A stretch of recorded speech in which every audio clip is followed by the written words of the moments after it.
काफी समय से कस्टडी में थे ईडी मामले में, आज कोर्ट ने बेल दे दी है, किस आधार पर दी है और क्या कोर्ट ने कहा? जी, जैन साहब 30 मई 2022 से जेल के अंदर थे।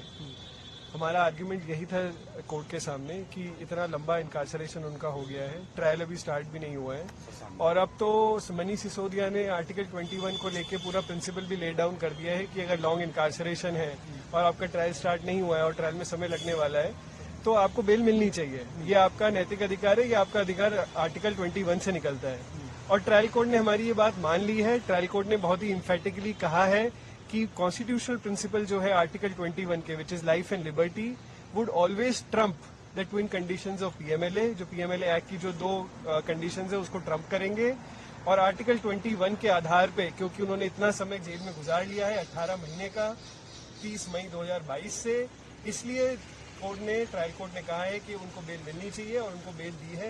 50,000 का उनको बॉन्ड रखा है।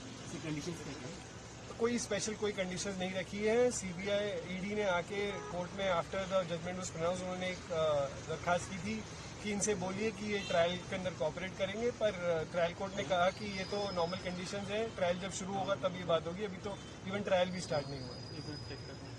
अंदर से बड़ा भावनात्मक माहौल दिखा, उनकी पत्नी रोने लगी, बेटी कह रही आज मेरी दिवाली है, आप भी लंबे समय से उनको रिप्रेजेंट कर रहे हैं। जी, ये सबके लिए बहुत ही इमोशनल डे है because mister Jain has been inside from last 2 years. He's been set inside for 18 months for an offence in which the predicate offence he's already been out. और ये इन्वेस्टिगेशन 7 साल से चल रहा है।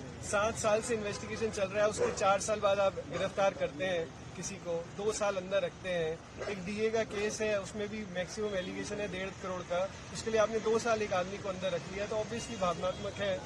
और इतने समय बाद इनकी जीत हुई है, वो बाहर आएंगे और एक तरीके से जो उन्होंने स्टेटमेंट दिया सत्यमेव जयते वो हो गया है। सर, ये जो आम आदमी पार्टी है उसके बड़े नेता थे, स्वास्थ्य मंत्री थे, तो इनके बाहर आने से अब जो बड़े नेता हैं, शीर्ष नेता हैं, क्या वो एक तरफ पूरी तरीके से फिर सशक्त रूप से काम कर पाएंगे पार्टी के लिए?